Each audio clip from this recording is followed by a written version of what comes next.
حضرت سلمان رضی اللہ تعالیٰ عنہ ایک بڑے مشہور صحابی ہیں، فرماتے ہیں کہ جب عشاء کی نماز ہو جاتی ہے تو تمام آدمی، تمام لوگ تین جماعتوں میں تقسیم ہو جاتے ہیں۔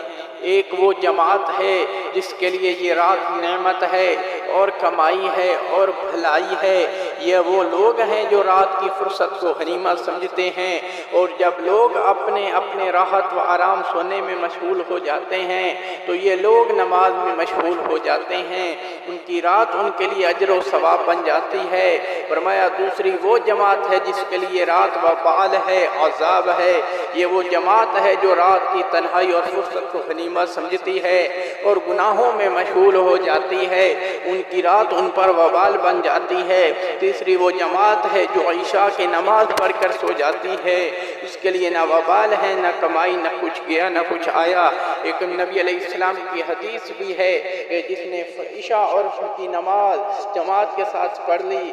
وہ ایسا ہے گویا کہ اس نے آدھی رات عبادت میں گزاری، اور جس نے فجر اور عشاء دونوں جماعت کے ساتھ نمازیں پڑھی وہ ایسا ہے کہ جیسا کہ اس نے پوری رات عبادت کی۔ ایک اور نبی علیہ السلام کا ارشاد ہے کہ حق تعالی شانہ نے یہ ارشاد فرمایا کہ میں نے تمہاری امت پر 5 نمازیں فرض کی ہیں اور اس کا میں نے اپنے لیے عہد کر لیا ہے، جو شخص ان 5 نمازوں کو ان کے وقت پر ادا کرنے کا اہتمام کرے گا اس کو اپنی ذمہ داری سے میں جنت میں داخل کروں گا، اور جو ان نمازوں کا اہتمام نہ کرے تو مجھ پر اس کی کوئی ذمہ داری نہیں ہے۔ تو میرے بھائی، نماز کی پابندی، اس سے رزق میں برکت آتی ہے، اس سے اللہ کی ذمہ داری میں داخل ہو جاتا ہے، جنت عطا ہوگی۔ اور اس کے علاوہ فرمایا کہ جو 5 وقت کی نماز پابندی کے ساتھ پڑھے گا اللہ سبحانہ و تعالی اس کو 5 طرح سے اعزاز و اکرام عطا فرمائیں گے۔ انشاءاللہ اگلے بار ہم اسی کے بارے میں